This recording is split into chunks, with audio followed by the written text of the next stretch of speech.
y'all have an amazing campus. Y'all should be really proud. It's a great town. I was so impressed. North Central College. I'm repping too. I hope you are that way. We got this shirt at the bookstore. So I'm repping North Central here. Well, it's kind of funny to be speaking about this topic because on November 9th, I had no idea this would happen, right? When I went down to Mexico, I planned like a day ahead of time. It was that quick of a decision. So it's kind of unusual reflecting on something that was really kind of spontaneous.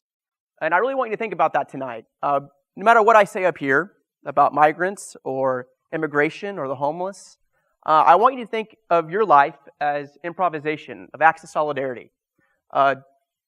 Because that's what really this is all about, is living a life where you can be improvisational, where you can kind of just like do something maybe unexpected, and it turns out in a pretty amazing way. So I have been working in San Antonio for 10 years, and he said I work at Travis Park Methodist Church. It's a downtown church. I worked there about 6 months. I worked at other churches in San Antonio before that, and in 2012, I spent 40 days on the streets of San Antonio with the homeless. And about 10 years ago, that's about 8 years ago, and I didn't really know that I was going to be a homeless pastor. I really didn't know that would be my career. But that journey, that unexpected journey, led me to what I do now. And so I got hired at Travis Park Methodist Church, and we have about 800 weekly worshipers at Travis Park. You might think, wow, that's a really big number. It is. It's awesome. But 600 of those are homeless, right? So 600 a week are homeless. 200, you would say, aren't homeless, if for lack of a better term. I don't like that terminology, but it makes sense. And I pastor that group of 600 throughout the week.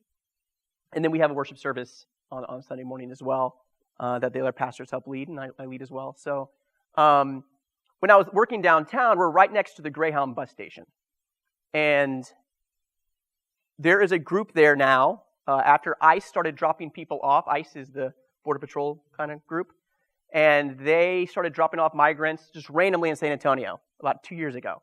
Hundreds at a time, and they wouldn't let anybody know. The city wouldn't know. They would just be bussed and dropped off with ankle bracelets, or maybe with even sometimes without, and they would just be, defend on their own. And so churches started rallying together and housing these migrants and finding them permanent homes throughout the nation through host homes. And now there's a group called Interfaith Welcome Coalition that works in bus stations all around the nation, and they help get migrants to their host homes safely. And so if you're coming from South Texas and the detention centers, you're going to go through San Antonio as your first stop, no matter where you go in the nation. So the San Antonio bus station for every day has hundreds of migrants that go through it. And we have a group of people that care for that. And our church is right next door. So we house all the supplies we give them, and backpacks and all the aid kits. But I heard about this migrant caravan.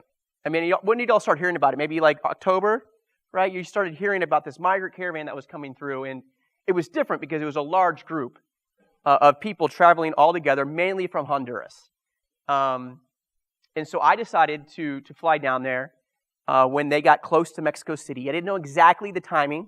I didn't know exactly how I would do it. I just flew into Mexico City, landed, and joined them. And I'm going to tell you about that experience. Before I do, I want to go off script a little bit.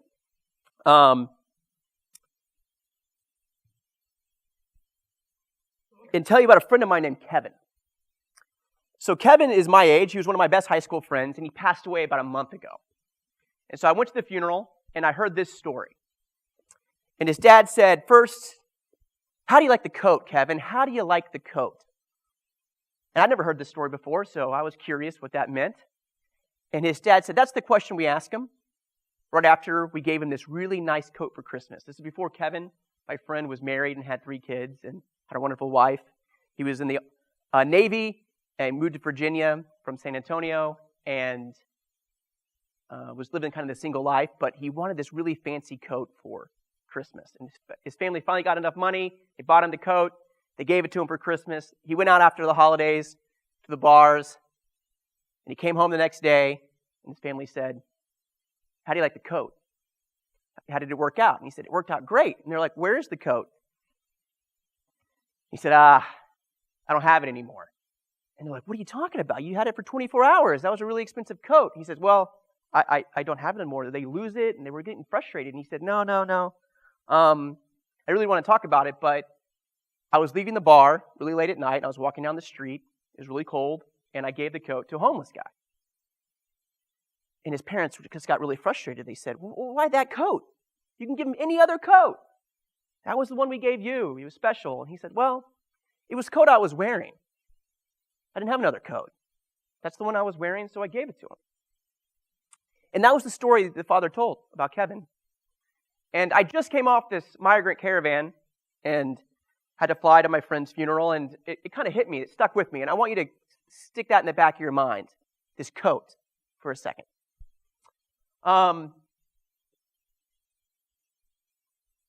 I went down to the caravan to learn about immigration.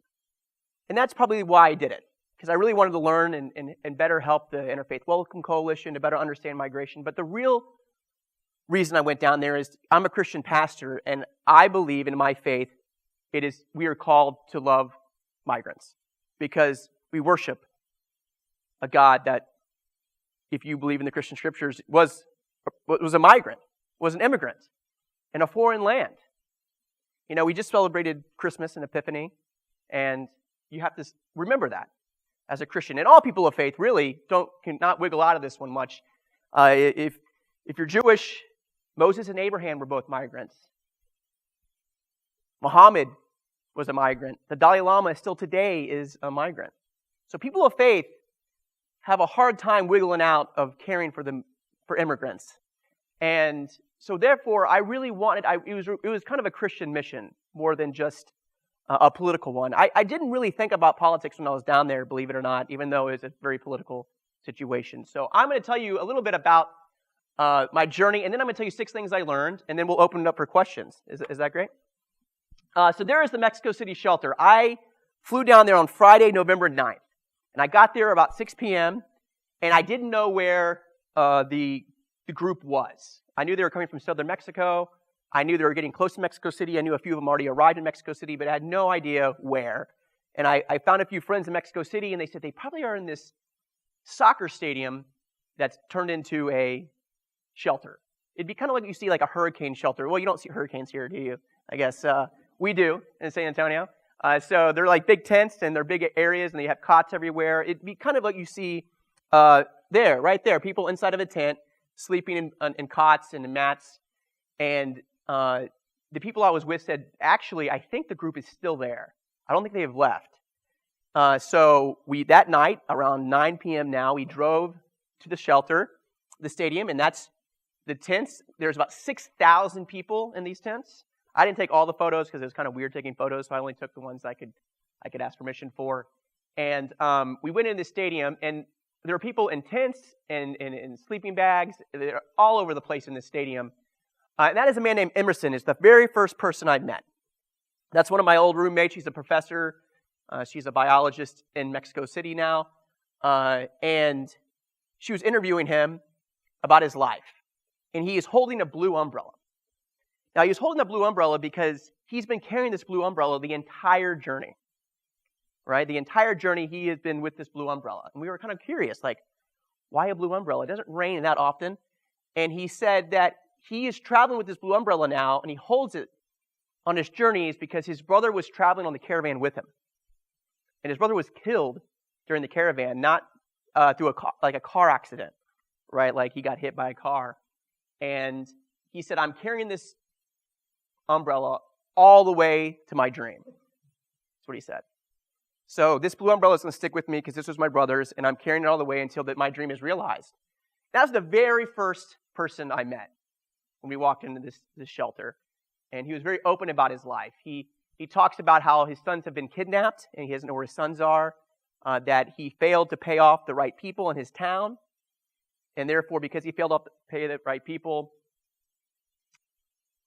they would no longer protect him, the gangs or the corrupt police in this village that he lived with in Honduras. And that was Emerson, the very first person I met. Later on, we get to know each other. We met other people. This is Rosa and her daughter. She's traveling by herself with her daughter. One thing that surprised me, and you'll see these pictures, is that most of the migrants probably look like that. You know, 20, 30-year age men. It's still the majority of people. But you'll be surprised how many look like Rosa, right? So then here's the crazy thing. I thought I was going to have a couple of days at Mexico City talking with the migrants and the people traveling. And so I was excited that we were, had an Airbnb booked. I was like, okay, we'll get some good conversations. And they said, actually, all 6,000 of them are leaving in 4 hours. We're leaving like at 4 a.m. out of Mexico City. I was like, all of y'all. And they're like, yeah, the whole group. And so I was like, wow, okay. So I had to just run back to my Airbnb, pack a backpack, and then get back to the shelter in time. And this is what happened. They started leaving the shelter. They took the subway system in Mexico, the metro, all the way to the northernmost point of the metro system. And then they started leaving Mexico City, right? So Mexico City government allowed them to use the rail stations as a way to transport the migrants. And that's what the subway system looked like. That's how many people were traveling all at once. It was very intense. So they're in the subway station. There's thousands of them traveling. They're pretty motivated. It's amazing to see 6,000 people all wake up, like early, like on time, get up and do it. Like there wasn't any arguing. There wasn't any debate. It was just the way it was going to be. And so they started traveling, and you see families together traveling the system, and they packed the subway system. And I was talking to people about their life. And the first day, that's what I was really doing. I was more like a reporter, right? I was just gathering stories, recording them, writing them down, and trying to figure out everybody's individual story. And so here's a video of me. It kind of gives you. It's going to fast forward a little bit through my talk, but it's a video about my first journey, and then maybe it'll put it in perspective. It's from CNN. So CNN found out I was doing this, and so one of the reporters followed me for 2 weeks. Just like online. I just kept giving her updates, and they didn't talk about this until I was all done. So it kind of gives you the story of the overview, and I hope you enjoy it. And the reason I like this is because they actually interviewed my friends. So I think you'll enjoy it. I am in Mexico City. I've joined with the caravan. On November 9th, Pastor Gavin Rogers from San Antonio, Texas, flew to Mexico City. They've already traveled for about 30 days. He was trying to find and join the migrant caravan heading to the U.S. He wanted to get a sense of what their journey was like. I didn't really know exactly where they were. Mexico City happened to be where the largest group was in the shelter. We talked with the families and the refugees there, learned that they were leaving that morning at 5 a.m. So I packed a backpack and just started walking with them at 5 in the morning on Saturday, out of Mexico City. So right now we are on top of the semis, and we took a break, and they're passing out water. On top of this 18-wheeler driving up north, Pastor Rogers met a group from Honduras and Guatemala that took him under their wing. They bonded with me quicker than I'd ever bonded with anybody within 24 to 48 hours. They held me tight. They wrapped their legs around me so I wouldn't fall off. Caesar was one of the migrants he befriended. Hola, mi nombre es César Alberto Aguilar Osorio. He says he joined the caravan to escape the gang violence and poverty in Honduras. He knows firsthand. Este es el disparo y aquí está mi operación. Levántame, Nito. Esta es la operación que me quedó a mí. There's also Ernesto, Buenos días. Ani, Ryan, Nelson, and Romero, each hoping that their trip north will save them from the poverty and violence plaguing their countries. Normally, if you migrate through Mexico, you have to hire coyotes to get you across the border, and that's obviously an illegal act. Many people in the caravan do not want to resort to that. They said they would rather do this the legal way. They're going to come to the border together and apply for asylum.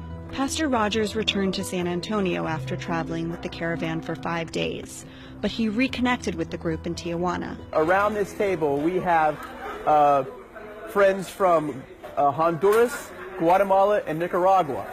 After months of traveling, his new friends began the uncertain wait to apply for asylum. Están esperando igual que yo, tratamos de esperar algo y veremos qué hacemos para tratar de aplicar en algo.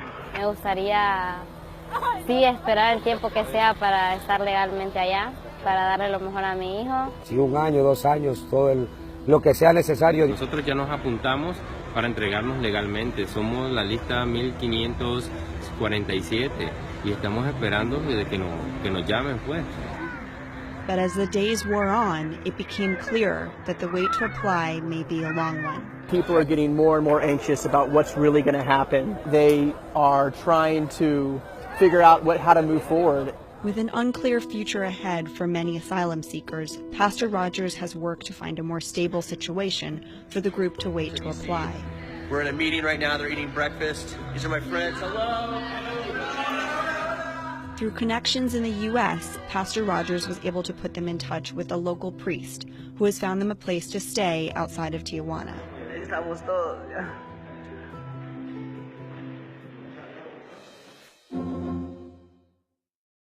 All right, there it is. That's the first time I've actually watched that all the way through. I'm not kidding you. That's the first time right there.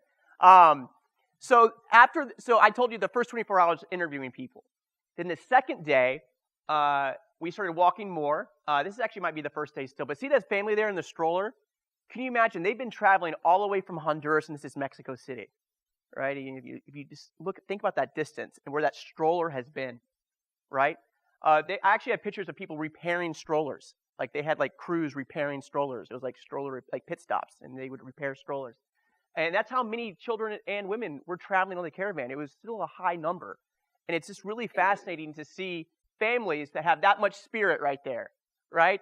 They have been traveling for thousands and thousands of miles, and they're not even halfway through yet, right? They're still not even halfway through their journey. I met police officers that were great, and they always said how surprised they were with the calm of the migrant caravan, how easy it was for them actually to navigate the caravan around, where you always kind of heard stories from our media how dangerous it was, or how violent they were, or how invasion-y they were. That's not what we experienced at all on the caravan, and I was with the largest group. So one of the days we took a little hitchhike, and we got in the back of that cooler. That's a giant 18-wheeler cooler. It's actually air-conditioned, so all the walls are like kind of frozen, and it's kind of cold, so that's nice. And they would hop on board, and truckers would be just going that route. And if they had an empty truck or any kind of mode of transportation, oftentimes they would pick up the migrants, and they would kind of hitchhike, which is another fascinating thing to see 6,000 people hitchhike together in one day. And then at the end of the night, they're all in the next shelter together. Like no one would really get lost. I mean, some people did, and we did actually in the journey, but for the most part, everybody makes it together. Like each station, I would run into people again, and it's like hundreds of miles of distances, and they weren't on the same trucks that I was. But everybody kind of made it through. That's how like a family they were. They communicated well. They had megaphones. They would announce what to do. It was extremely organized in a way of like communication from different leaders all throughout Honduras and Guatemala. So that's one of the trucks I traveled in. I was in the very back of the truck, and I was still kind of in interviewing mode. That's the truck driver who was not paid by the government. It was not his job. He volunteered to do this, right? He was just driving that route, and he took him as far as he could before he had to turn off the route, and then you would get dropped off, and you had to find another way to hitchhike, right? Or maybe you got lucky and they took you all the way through. So there is the first stop. We stayed at another shelter in Quintero. It's a large soccer stadium. If you imagine, that's the outside of this huge stadium. I mean, it probably seats 50,000 people, and we're all on the outside, like perimeter, like inside the gates, but like on the outside of where the stadium is. And they were fully surrounded, that stadium.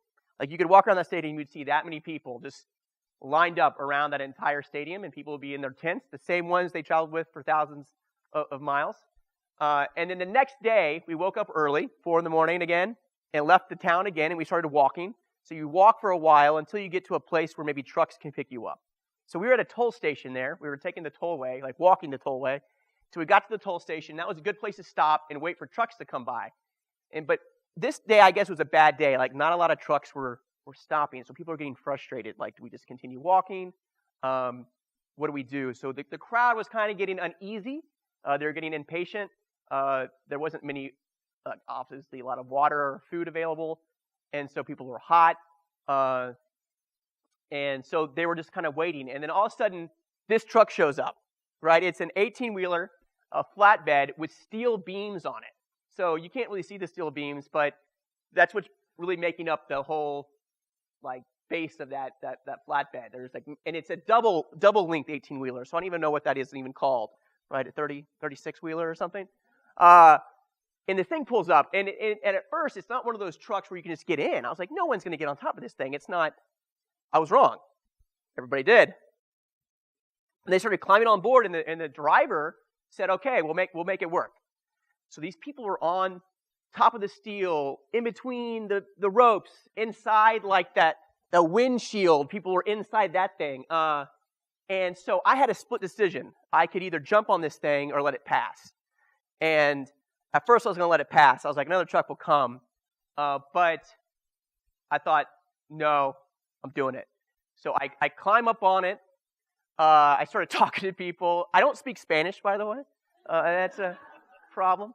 That first day I told you I had a translator, right? She left the soccer stadium. So she's gone now, right? And I didn't know I was going to continue this far. I didn't even know if I was even going to find the caravan, much less travel with them. And so I said, you know what, I want to continue. So she had to go back to her job as a biologist, and I continued on. So I'm now just at the mercy of just communicating with my broken Spanish. And they realized I wasn't a reporter, so that was helpful. There were reporters that would come along and jump on for a second, do a little taping, and they would jump off in their car, their private car, and they would drive away. They realized I was actually like in this to like learn and to be with them, and that was helpful. I don't know how I communicated that. It's under the grace of God that I was able to pull that off. So I climbed up on it, and there I was on this 18-wheeler. Like if I would have leaned forward, I would have like hit the pavement, right? And the truck wasn't going too fast. It was going actually a lot slower than you would imagine, but still kind of dangerous situation driving on that highway.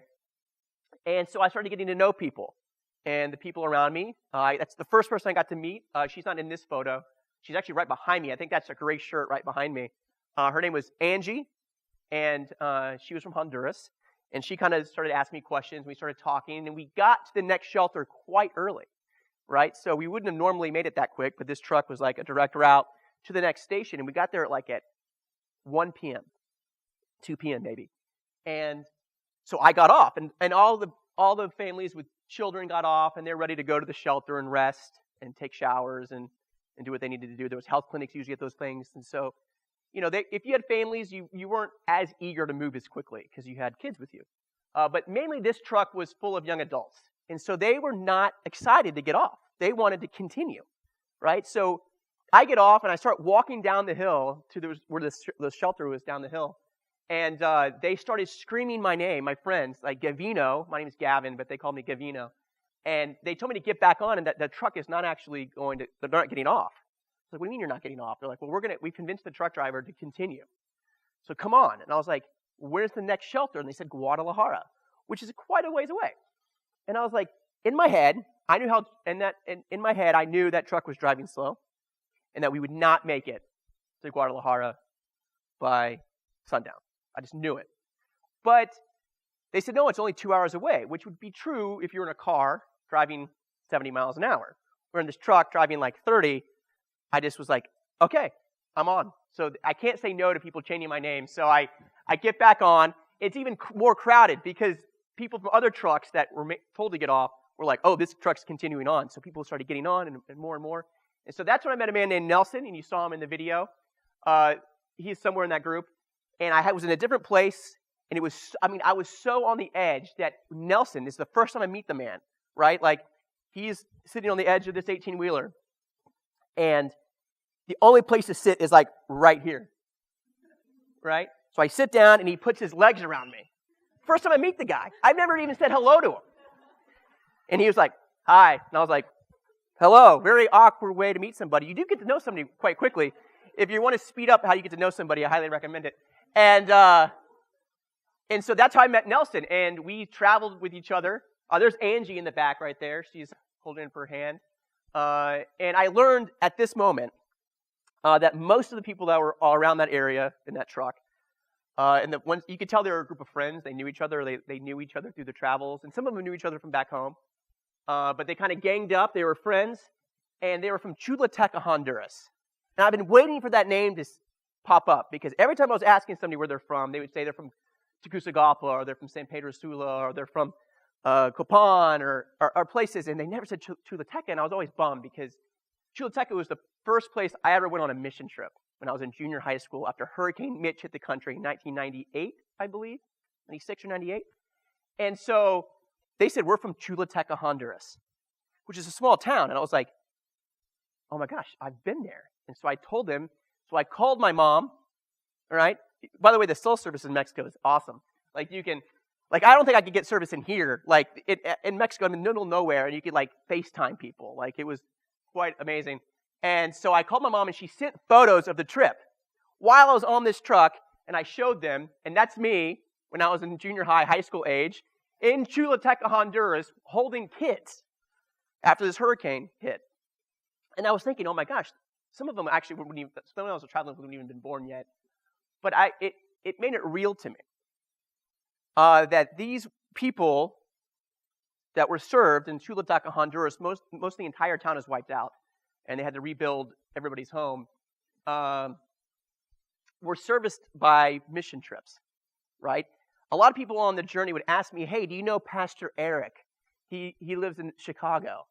Do you know him? No. But you know why they would ask that question?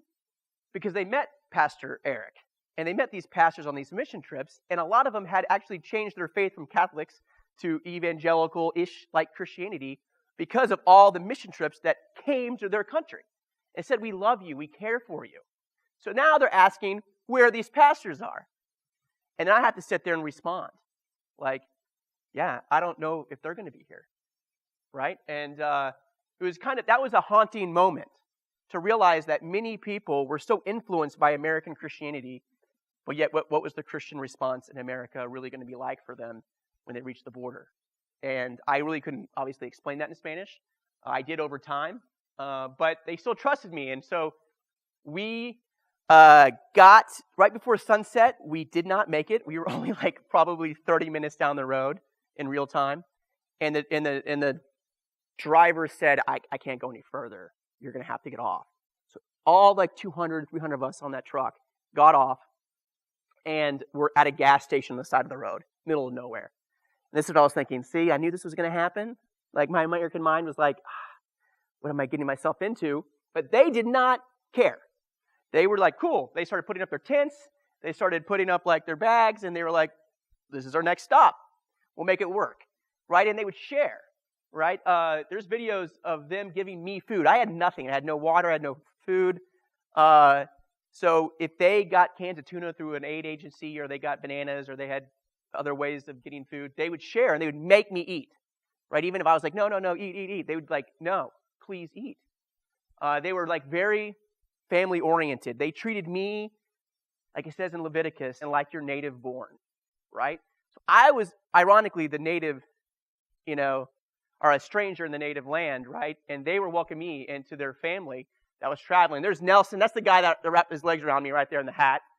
And this is the gang of hooligans that I was with. They're awesome. And they became my family. And so the cops did not like we were at this gas station, so they figured out how to get us all the way to Guadalajara in the next 12 hours.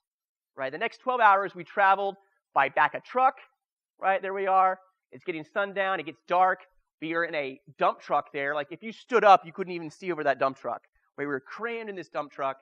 I mean, it got so full after this picture that you couldn't even sit down, like, traveling. Like, you're just in this dump truck for maybe, like, 3 or 4 hours, just standing and, like, waffling like this. And everybody was just like, I was kind of stressed, but they were just willing to do it.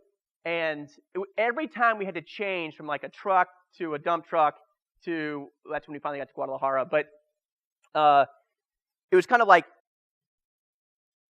every person for themselves. Like they would run to the next, bus or truck or dump truck or back of pickups. And my friends had every reason to be like, Gavin, it's great to meet you. We got to go. Like they could have like called it, and I would have been fine with that. Like they would have been every right to leave me behind. But every time they would scream my name to say they're in this dump truck, like they would make sure like they had a spot for me. Like they'd never left me. Right? Even when I was slow and kind of too tired to even move, they just kept on it. And we finally made it to Guadalajara in that shelter at 4 a.m.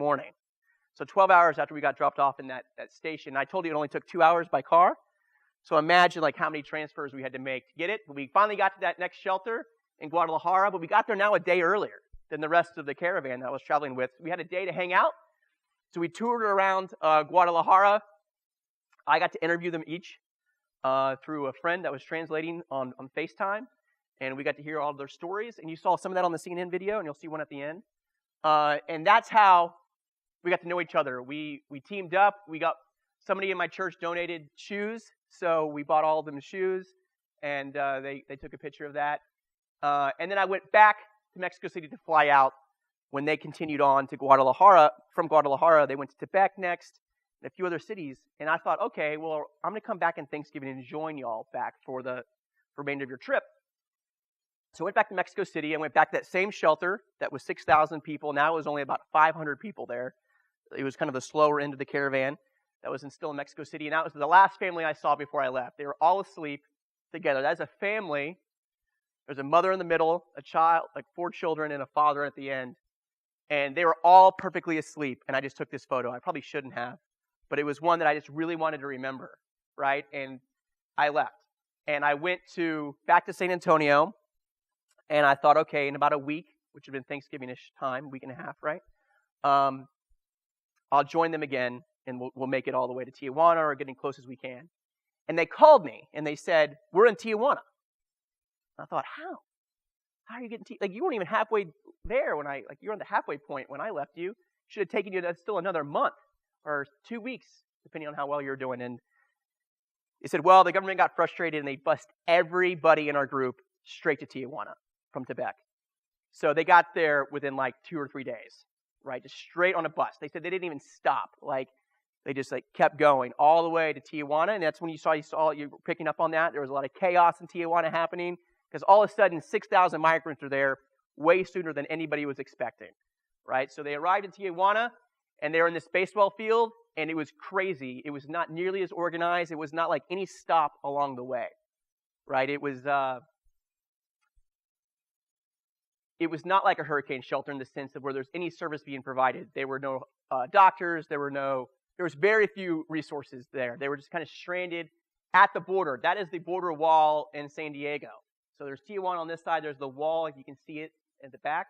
And the other side's San Diego, right? So they're that close. And they're stranded. And they obviously, when they're stranded, there was a lot of chaos. You saw the tear gas day where they got tear gassed because they were trying to protest or do some type of movement. I was not there that day, but I visited them 3 times. In the next 2 to 3 weeks, I went to Tijuana 3 times.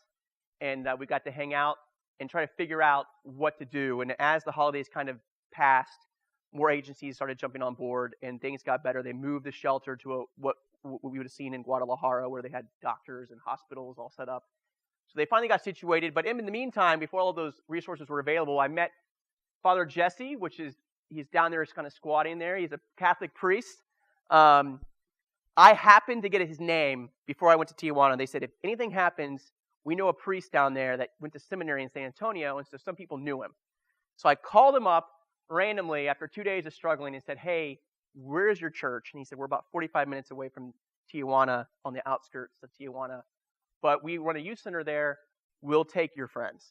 So my friends took a truck, and we went and met Father Jesse, and he is still housing a few of them, still to this day. Most of them, I'll tell you the stories of what happens later, but he got to do that. So there's Father Jesse. I never met the guy. All of a sudden, I'm asking them to house people indefinitely. Kind of an odd thing to ask somebody you don't know. But we became friends, and we toured Tijuana together, and we met other people that I didn't travel with. That's Dennis and his family, and his kids, and his wife. We had Thanksgiving dinner together. So there's us in a restaurant. We're all eating Thanksgiving turkey dinner, right? Kind of a fun way. And on that table, I even missed a country. There was actually somebody from El Salvador in that table too. So 4 countries represented. Actually 5 if you include me. So pretty cool experience. That is Angie's baby. She talked about her daughter. She did not travel with her daughter most of the time because her daughter was with her aunt, kind of a slower on the caravan. I told you they went a little slower. So her aunt finally caught up to Tijuana, and she got to be reunited with her son, and that is him. And then toward the end, after I really got to know my friends very well, after about a month of being with them, on and off on the caravan in Tijuana. We did a service where I washed everybody's feet and said thank you, because it was the last time I was going to see them as a group, because they were starting to seek asylum and spread out. There's a family right there. There's a little baby. It's one of my friends who came on the last trip, and she's a lawyer, so she could help them out. And then the last time I spent in San Diego, the Methodist Church and a couple other denominations did a protest at the American side, so we're actually on the San Diego side, and we marched in solidarity for the migrants and did a protest in front of the Border Patrol. There they are, not happy with us that we were there. That was the most nervous I've ever been in my entire life. I traveled in the caravan for 5 days, and I'm more nervous in that moment right there than I ever was on the caravan. But they just kind of stared us down and did not really like us being there. They arrested a few of us, but they didn't arrest our little group. And then there is my friend again speaking to them about their legal options. And here's the cool news. There's Angie, right? And her son, and they are in Miami, Florida right now. That's taken in Miami, Florida. So there's this one tidbit you'll learn about here in a second of where she is now. So Angie is the first person I met on that truck. And now she and her family sought asylum legally. They got accepted to, at least their fear case got heard. And she has about 2 years until her trial. Well, they'll deem if she can stay or not. But now she gets to spend 2 years at least, depending on how it shakes out, with her family and her blood relatives in Miami, Florida. So she flew from Tijuana all the way to Miami, Florida. Or she could have taken the bus. But luckily her family had the funds to fly her. And that's it. We'll leave that up. And now I'm going to go I haven't even started my talk yet. Isn't that bad? Actually, this is the first time I ever showed photos in my talk. Y'all are the first person to ever see those photos, other than Facebook, because most of my times I've just telling the story. And I'll do it quickly. I learned 6 things in this migrant caravan, right? There's 6 things I learned, and I'm going to quickly go through them so we can continue on. I don't even know how much time I have, Eric. Okay. Oh, good. That's good. I'll be here for about another 45. No, I'm just kidding. So first of all, I told you, first thing I learned quickly after the reporting day, that the migrant caravan welcomed me with open arms, right? They fully treated me like family. I told you how I met my friends. They wrapped their legs around me. The guy that had Nelson, who had his legs around me, there was another girl. She is 15 years old. Like, I can't show pictures of her really easily because of that. She's 15, and she was traveling with that group of people, and she was next to me on that truck, and she was so nervous for me, so she, wrapped her, arms around my, backpack and, arms and, held me for, the entire time, because everybody was, trying to stay safe. And when you try to earn that human pretzel, everybody became safe. You couldn't fall off. That's what they taught me, and they taught me to truly love, right? Not just to come and hear people's stories. That was nice, right? But they actually involve me into their life. And that's what scriptures say to do, right? It tells you in Leviticus and Deuteronomy in almost identical language that we are all once strangers in a foreign land. We are all migrants in one of the verses it says. We all came out of Egypt, right? So therefore, we should treat each other the same way. We should treat each other like your blood relative, if you translate it in a certain way. And that's what they did. They taught me. They treated me like their family. There wasn't a secondary relationship. What they had was mine, and mine was theirs. It was not ever a debate, right? And so that was the first thing that really struck me. How focused on their friends and their family when they were traveling. And that's why they traveled that way. They wanted to be seen, and that's the second thing I learned. They wanted to be seen. That's why they traveled in that group. People always ask me, why do they travel in a caravan or why do they travel in a big group of people? It's because they really, truly wanted their voice to be heard, to be seen, to be known, to show them that they're not doing anything illegal. The caravan was not illegal, right? When they said the illegal caravan and our government was using that language, well, there's nothing illegal about it. They had asylum in Mexico, and they were able to travel through Mexico. And so they weren't doing anything illegal, right? So most of all of my friends that I knew didn't do anything illegal, right? They followed the rules, and they wanted to be seen, and they wanted to tell their story. That's the second thing I learned about them, that they were not there to invade, right? They were not there to hire coyotes and sneak in the middle of the night. They weren't interested in that. They were interested in letting the stories be heard, and I thought that was fabulous. The third thing is they wanted nothing more than the essentials, right? So this is a phrase I hear all the time, and it translates pretty accurately. You'll ask somebody why are they traveling, why are they seeking to go to the United States of America versus staying in Mexico? Because obviously Mexico, you might have heard, offered them full asylum because they could have stayed in Mexico. But they would say the phrase, and it's translated right, they want a better life. Has anybody heard that phrase before, like people are seeking a better life? Well, we translate as a people of privilege that completely different. We hear it different. So when you say, I want a better life, most of the time we think of, oh, we want a better car, we want a better house, we want a better job. So therefore, if I'm having a better life, I might be interested in taking your job. Like, all of a sudden resources and how much resources do we have comes in our system. But that's not what they think when they say, I want a better life. You can translate it maybe more accurately, they just want a safe life, that they want a basic, essential life, free from gang violence, from violence, from all the things that they were dealing with, extreme poverty. So they're not really seeking what we think. The biggest lie I've learned in this whole debate is the thing about limited resources. There's scarcity.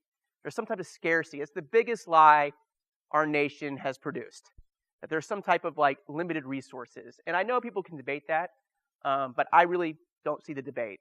I think there's enough, especially when you think globally.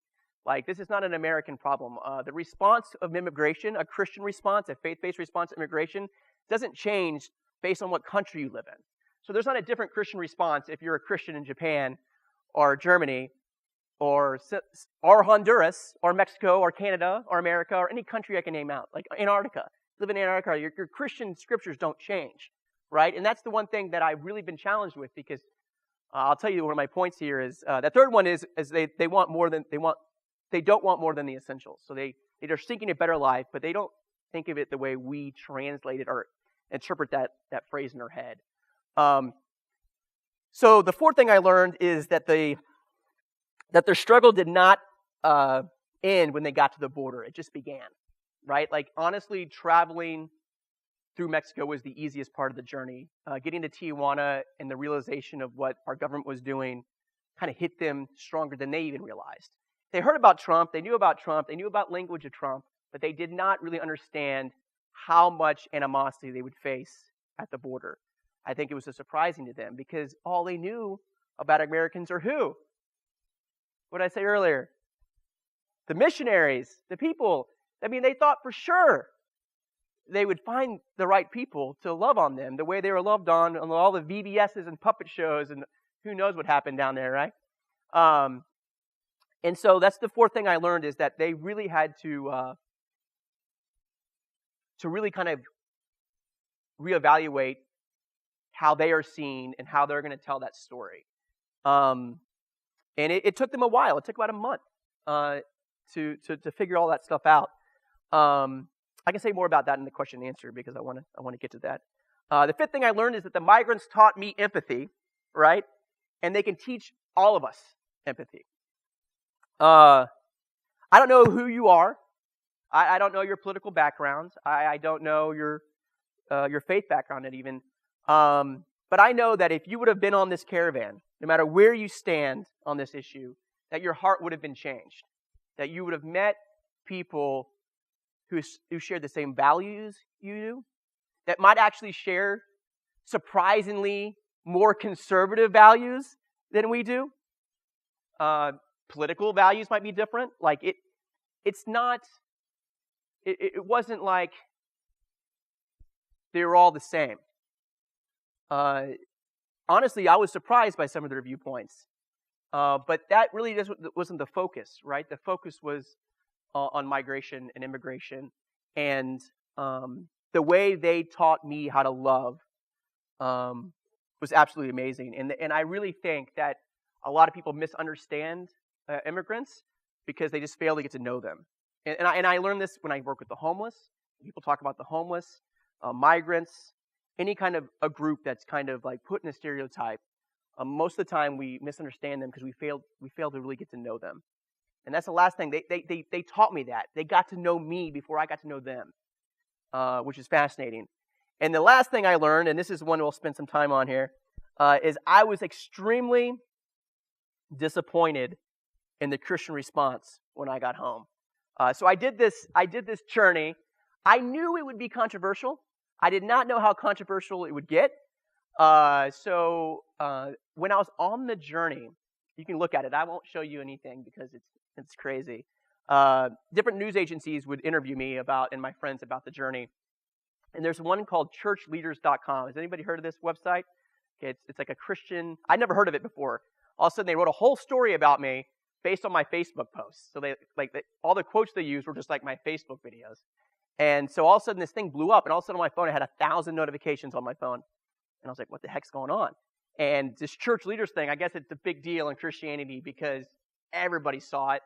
And so I read it. I thought it was a pretty good article. The actual website did a good job. And then weeks later, I'm back at home in between one of my trips, and I'm speaking to somebody on a podcast, and they asked me about that article. They said, did you read the comments on the website? And I was like, I've read the comments on my Facebook page. They're not very pretty. But no, I did not see the comments on Christianity or whatever, churchleaders.com. And so I went back and looked, right? Now, you can go back and look on the CNN article. You can go look at other things. And they're actually not that bad. But the ones on churchleaders.com are like jaw-dropping inappropriate.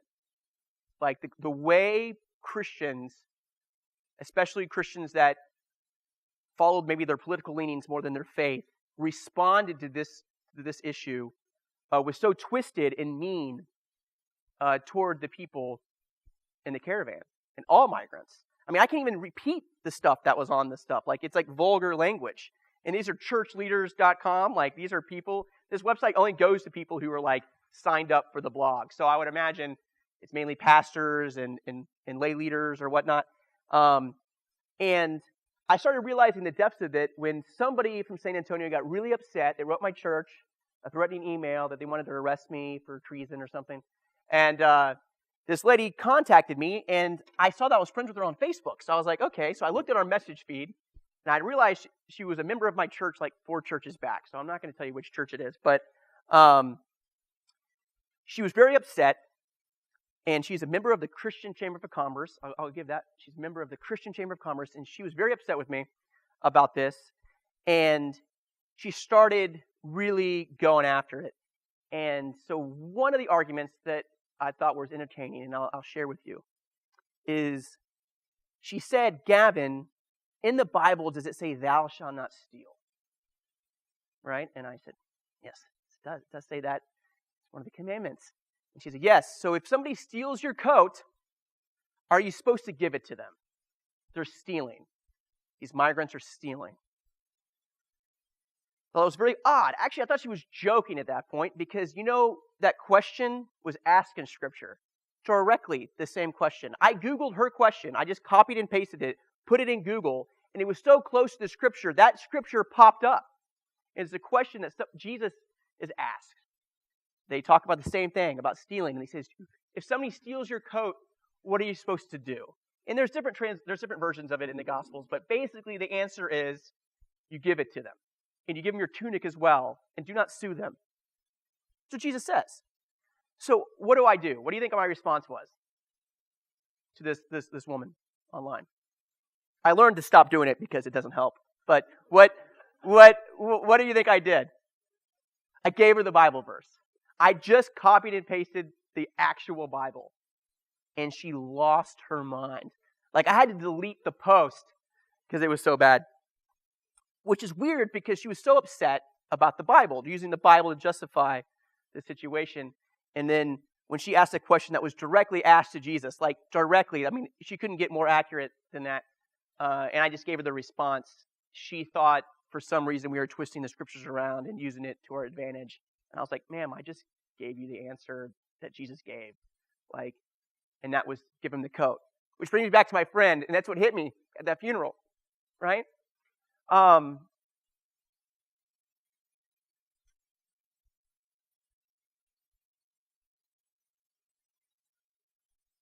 Kevin was a crazy guy.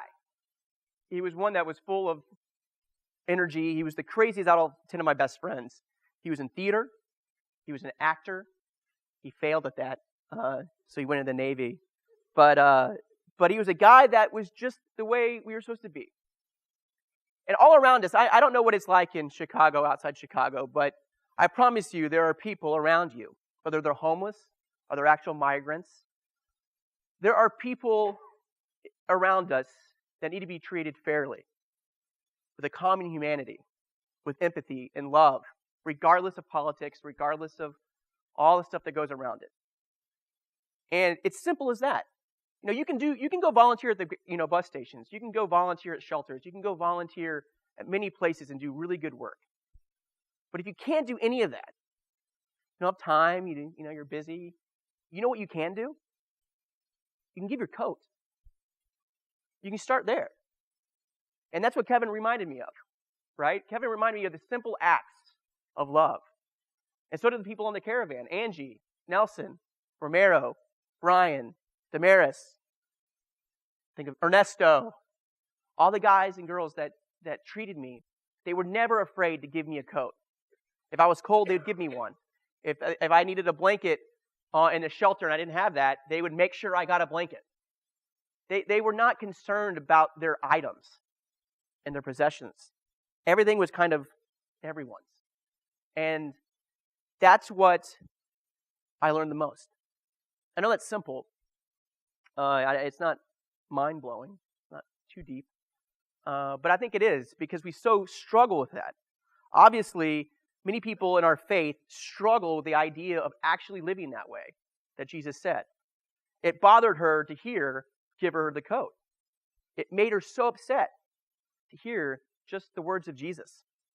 And that's what shocked me. And that's kind of where we're at now as a nation of how are we going to live out our faith? I think that one of the questions you brought on the very beginning is how do you live this faith of action? And one is just doing exactly what Jesus says to do, right? And how often those simple acts can make people upset is something I was not expected to really face. My political friends that debate this, they're actually kind of kind. My friends that just truly debated it in political terms, I disagreed, but they were never mean. Oddly enough, the meanest people were the people of faith. The ones that could not comprehend that they worshiped a God that was a migrant. It never came up to their mind that that's actually what the real Epiphany story is about. If you go to a church that reads the lectionary, on Epiphany Sunday, you read about the three wise men, right? Or the three guys that give Jesus frankincense, myrrh, and gold. But that's where the lectionary ends. The part they don't read in the lectionary is the part where they go to Egypt, where it's one of the few scriptures that's not read in all of our lectionary, is the one section where we learn that Jesus had to flee, and his family had to flee, or Mary and Joseph had to flee with baby Jesus to Egypt to escape genocide. So it's not taught very often in our churches that we worship a God that was a migrant fleeing genocide. Straight up. There's no debate. No one debates this, religion professors here, right? No one spends too much energy debating this topic, right? Conservatives, liberal theologians, they all agree that Jesus was a migrant. So how come our church, and half the people in our churches, refuse to accept that? They refuse it. And that's our challenge. How do we teach that? How do we teach that truth? How do we live out that truth? And I think that's the biggest thing that's facing us right now. And that can be beyond immigration, like I said. So going back to this to tie it all together. Who's taking the improvisation class? Has anybody taken an improvisational class in this room? Oh, y'all should all do it. It should be mandatory, right? There's this thing called +1. You know what +1 is? So in a joke, you add on to it. So if you're in improvisation class and he's doing a joke, all I have to do is add one layer to his story, right? It's a technique in improv class. It's called +1 and 1. There's different ways to say it. That is what I think our faith is all about. It's a day-to-day situation where we're faced to do +1, right?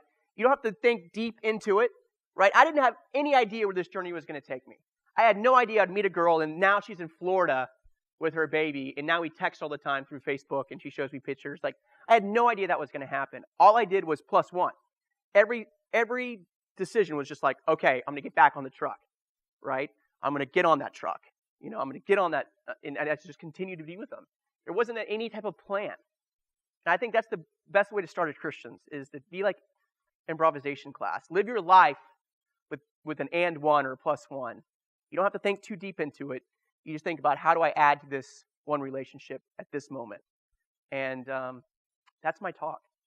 And that's what I learned. And I am going to end you with one video so you can hear from my friends, because I hated news agencies that would only talk to me. I'm a stupid white pastor, okay? The friends I met were the true storytellers. And so there was one group in San Antonio that interviewed them for 30 minutes. Right? You can actually go on, if you go on my Facebook, you can watch that interview for 30 minutes. It's on one of my newest posts. I posted a bunch of photos and videos. So if you go to my Facebook page called Gavin Rogers, you can watch those videos. This is a shorter version. You don't have to watch the 30-minute one. And they interview some of my friends, and then you get to hear their stories. And there's also another interview with my friend Rocio. She's a reporter in San Antonio, and she interviews them as well and translates for you. So that's on my Facebook page as well. But this is the one that they truly, honestly honored my request to talk to my friends and not just my point of view. And here it is. I hope it plays. First, our top story. Hundreds of migrants from the Central America caravan are arriving at the U.S. border. This is video from Tijuana, Mexico yesterday. Tonight, the migrants are filling up shelters as they figure out their next move. Meanwhile, a San Antonio pastor who spent 5 days traveling with that group is back home tonight. Eyewitness News reporter Adi Guajardo sat down with him to talk about the migrants' mission for a better life. So right now we are on top of the semis, and we took a break, and they're passing out water. It's a trip Pastor Gavin Rogers says he needed to experience to understand the stories behind the faces of migrants enduring harsh conditions for weeks on foot and cramped in trucks to reach the U.S. People are escaping extreme tragedy, extreme situations that are haunting to hear. Teenagers who have been raped, family members have been murdered or kidnapped. Let's take a look. He documented every moment, even shared stories with Ken's 5 via Skype of migrants like Brian Mauricio, who made the painful decision to make the journey alone. Mi familia, mis hermanos, y todos ellos. No sé, que los amo, que siempre voy a estar ahí para ellos. Mi bebé tiene 3 años y lo dejé con mi mami. They say they're escaping the grim reality of their homeland. Me amenazaron de muerte y amenazaron a mi familia y tengo miedo. Corrupción, maras. Mucha violencia ahí, falta de trabajo. Agarren agua pues acá, Dismay fueling their mission, some guided by God's words, seeking hope despite their fear. Due to the number of people coming this way. Que todos los que vienen aquí no son criminales, son obreros, trabajadores, con ganas de trabajar. No queremos dañar a nadie, vamos en paz. Queremos estudiar también. Primeramente Dios, trabajar y luchar por él. With hundreds of miles until Mauricio reaches Tijuana, he wants to share one message. Dios quiera que sí, porque hemos sufrido mucho.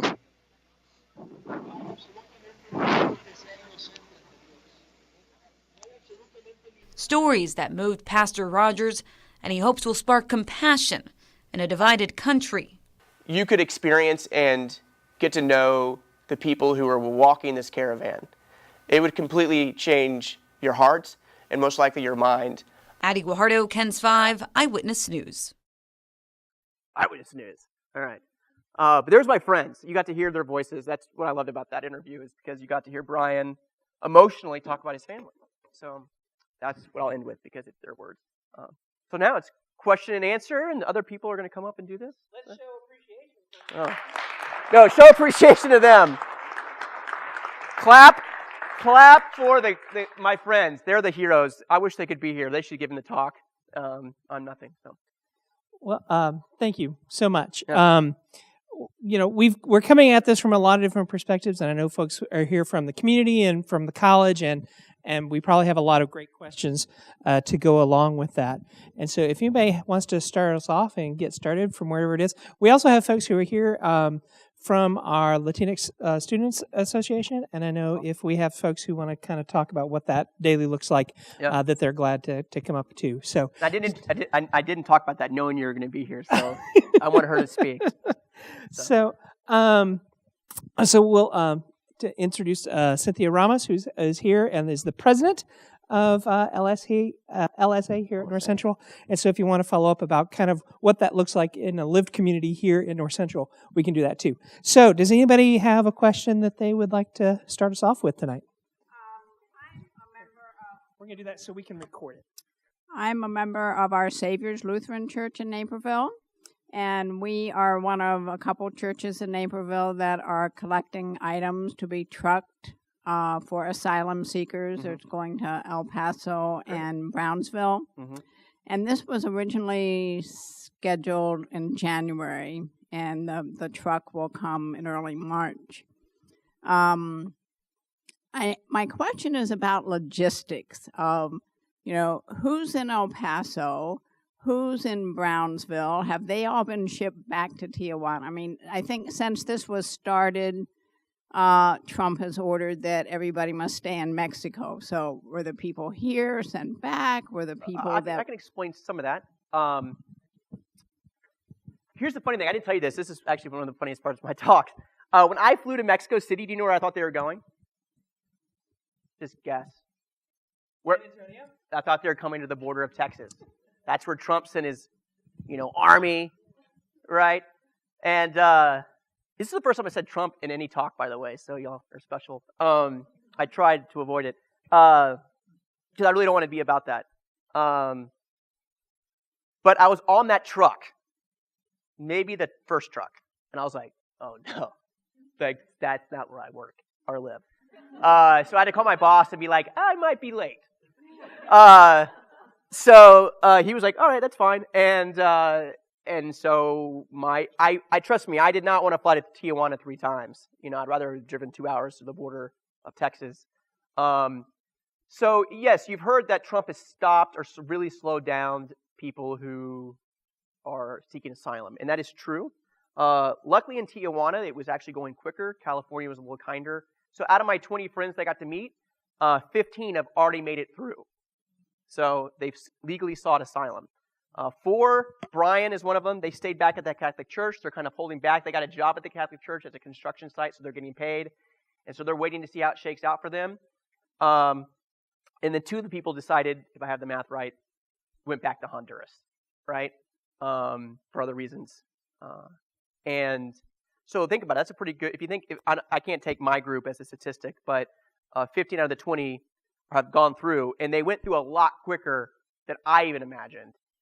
Because the government was still doing their job. So our leaders can say what they're saying. It's just kind of like words, right? Their government is doing their job. Now in Texas, oddly enough, there are 10 times the amount of people waiting to seek asylum in Texas that were not part of the so-called migrant caravan, right? The one that made the news when I traveled with. They went to Tijuana. But people who are just normally migrating, either off the caravan or just naturally migrating, trying to seek legal asylum, mainly go to Texas because it's a shorter journey.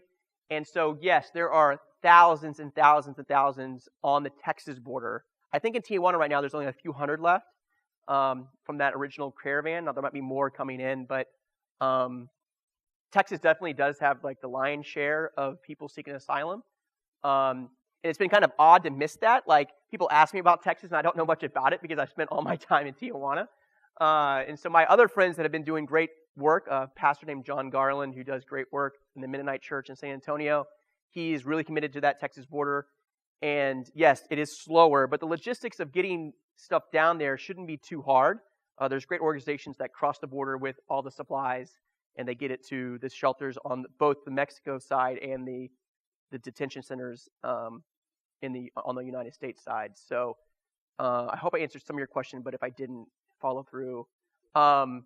So yeah, Texas is a great place to send resources because they didn't get the attention of the caravan, unfortunately, and there are huge lines in Texas, and they do process slower there than they did it seems like in Tijuana, but that might be my perception. But there are great people doing amazing work, great nuns and different faith leaders that are down there consistently working in those shelters and caring for people who are detained and who have not yet to be detained. So the more you can stand, the more you can volunteer, it will go far.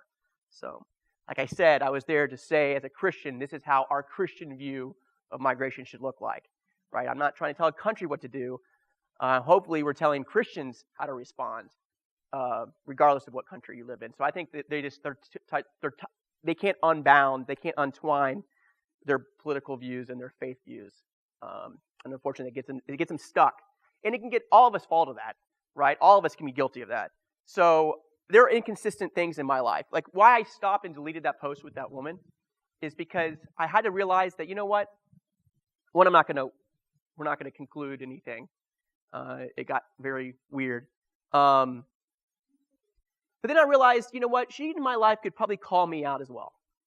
She could probably find some obvious thing that I believe, that I'm more tied to my politics than my faith. And she could probably find it one day and just throw it up on Facebook and say, what an idiot, right?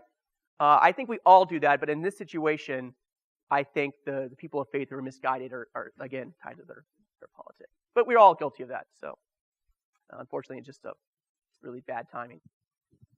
Any other questions? I hope that made sense.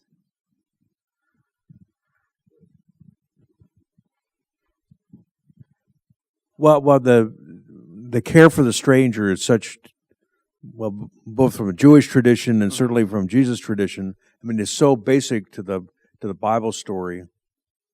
I mean, and I think what you're reflecting is what, I mean, we see all over. I mean, including this community and many other communities. Mm-hmm. I mean, how has that got lost in the churches? I mean, it seems to me that it almost turns Christianity upside down. Yeah. I mean, we become very tribal. Yeah. I mean, that's what this is all about, tribalism. So you're not of our tribe, and so therefore, you know. Yeah. So we do that for people of other faiths. We do that for people of other religions or other, you know, nationalities. I mean, it seems to me that it's so contrary to the basic tenets of Christianity. Yeah. So how did that?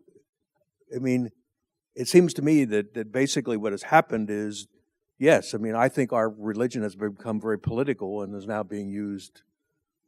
I mean, the politicians are now, and even the media, I think, are now really using it and saying, okay, well, this is what your religion really means. I mean, we've really turned that upside down. Do you sense that? Oh, I feel it every day, especially when it comes to migration and immigrants. You know, you talked about tribalism. I'd also throw in the word power. When you can identify somebody as the other, you identify your enemy, right? If you label your enemy, if you say, I'm your enemy, you know, you don't pick your friends, you only pick your enemies. That's what Stanley Hauerwas, I think, said, right? So, so we identify the other, we identify the enemy, and if we can target that, then we have power, we have control, so therefore tribalism happens, imperialistic ideas come about, nationalism, all those things kind of come out of identifying the other, so they succeed. If you can identify the other as an enemy or as an illegal or as invaders or what words, terrorists. I didn't meet any terrorists down there, I promise you. You know, all the labeling that we did was just to try to scare, fear tactic and to label the other. And so therefore, people of faith are more, unfortunately, prone to in our nation to do that. And I think it got lost because, like I said, we don't talk about it in the pulpit. We don't have it in the lectionary. So every time in Epiphany now, I'm just going to continue reading that scripture in Matthew where it talks about the trip to Egypt, right? The fleeing into Egypt because like we have to be reminded, oh my gosh, it's our story too. You know, it says that in scriptures, treat somebody, a stranger in your foreign land like your own because you were once strangers in a foreign land. That's basically what it says, right? So therefore, if you treat others like yourself, if we're all once migrants, therefore we're all tied to that same story. And my friends taught me that. They showed me that. They did not care that I was from the United States of America. I could have been anybody on that truck, and they would probably treat me the same way. So just a different worldview, and it comes from a probably place of privilege and power and tribalism and nationalism, and it's all tied in unfortunately, to a lot of our American faith. So. Okay, so we have all these people coming, risking their lives and everything. You know, obviously some make it and some don't. So I want to know what happens to the people that make it. Is there like a set plan over here, like from the government or other organizations? What happens to them? I can explain a little bit more to the best of my knowledge. I'm not the perfect person to ask legally, but how people seek asylum is there's honestly John Garland. If you remember his name, you can watch a video of him, and he explains about how it used to be, and they changed the bridges and the ports of entry, but you used to walk over to a border guard and say, "I'm seeking asylum," and they would take you, detain you, but legally, and then you would hear a case. It's called a fear case, I believe, and a judge determines if there was enough fear for you to migrate. Usually, that's an easier get. Like they'll say yes, you can stand trial for this, and then you are now able to go to a host home. Most likely, it's your family, but you can be churches, it can be individuals that sign up through the program.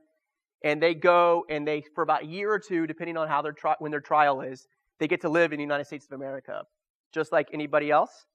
They can get jobs, they could enroll their kids into school, but when their trial comes, they have to go. If you don't go, it's not good. Like you want to go to that trial, and then they'll determine if you can stay or not. And if they determine you cannot stay, you're deported. And if you can determine your stay, so there's like a two-step process. And unfortunately, laws change time to time, so they navigate that. So the people who go and seek asylum, now all my friends have not been given asylum.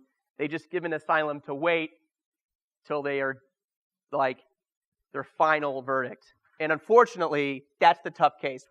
I've only seen one person, not through this group, but I met somebody on the journey that was an American who was doing a documentary, and she knew somebody who migrated about a year ago, and she had her trial, and she lost, right? And she had a very solid case, and she lost. So unfortunately, for my friends, they got into the United States illegally.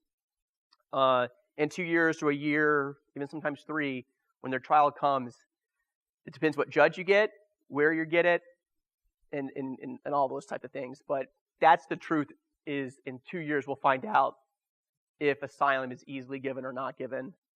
As it stands right now, it's not easily.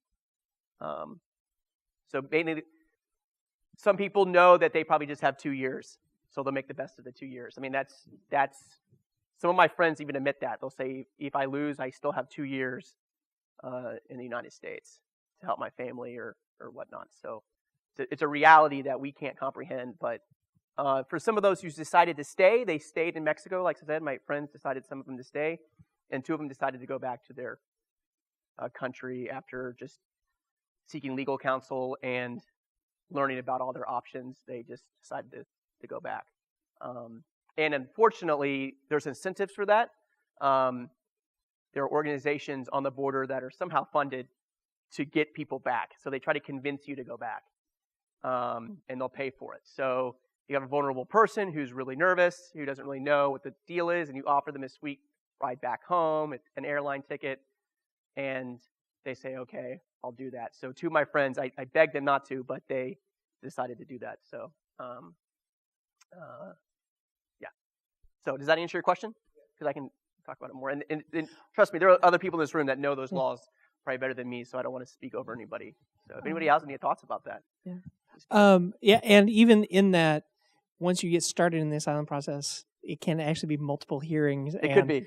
And so I know we have folks who are going through and have been 4 years and are still a year or 2 away from their asylum date. Yeah, there could be somebody in this room that's going through that process. I actually wanted to throw a question over to Cynthia about this. I'm going to have her speak for everyone.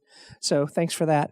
As this dialogue has changed this year and as the rhetoric has increased, how has that affected daily life? Like, what are the stories that we see for folks who are living as part of the Latinx community? How has these stories and the way it's being portrayed affected your daily life? Well, I mean, I can speak on like my behalf. I know, like, ever since Trump got elected and like living in a community with a big Latino population, You definitely like sense the fear with the families. Just you started hearing about kids or like ICE showing up at schools or in just like places where they were like targeting people who were undocumented. I know there were definitely conversations like these in elementary schools with little kids who were, you know, literally telling their teacher, like, I'm afraid my parents are going to get like deported. And then during the summer when there was the family separations going on, for me personally, it was a very difficult thing to keep following on the news. And like, it was just so draining to like look through my news feed and see everything that was going on and just realize how little value the country or like the government was placing on the health, on like the psychological needs of the kids, of the parents. It was like they were not valued at all. And so it made me think, like, if their life is of no value, like, then mine probably isn't either, because we're like that, we look alike, you know? So that was definitely like, I think one of the like toughest points for me since the 2016 election, just seeing that. And then with the like caravans, I know that there was even like this misunderstanding between like the Mexican population that was like living here, and people were saying, there was like a lot of also like, fake news, I guess you would say, that that the people in the caravans were like being ungrateful to a lot of Mexican citizens, and so even on that side there was like pushback and lack of acceptance when the people who are bringing up these probably things that aren't real are also migrants who migrated themselves to the U.S., who were also maybe in need of help when they first got here.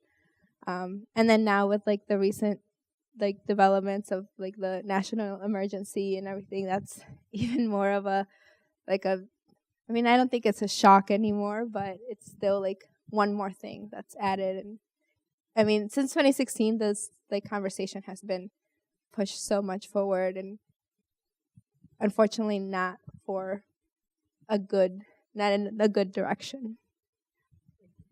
You know, you mentioned the child separation that happened over the summer, and I forgot to mention that is that's one of the reasons I did this journey, is that when it started kind of like coming to the forefront of our attention, obviously people in Texas were really disturbed by that, or many people in Texas were, believe it or not, and that kind of jump-started my desire to learn more about the situation.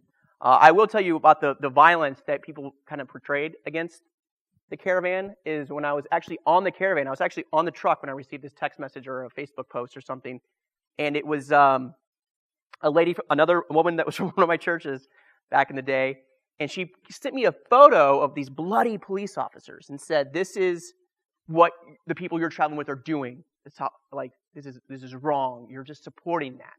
Why are you supporting something like that?" And I was like, "Well, I haven't experienced that." So I went to those cops. You know those pictures of the cops I showed you? I asked them, I showed this picture, like, "Is this real?" And they were like, "No, we've never seen it." Before I could figure out if that picture was true or not, my friends on Facebook who saw the post, you know what they did? They reverse image searched the photo, and they found it was from like 2001. It was like a student protest in Mexico. It had nothing to do with the caravan. Somebody just posted that on some website or on some, and everybody shared it in fear and said, "This is real."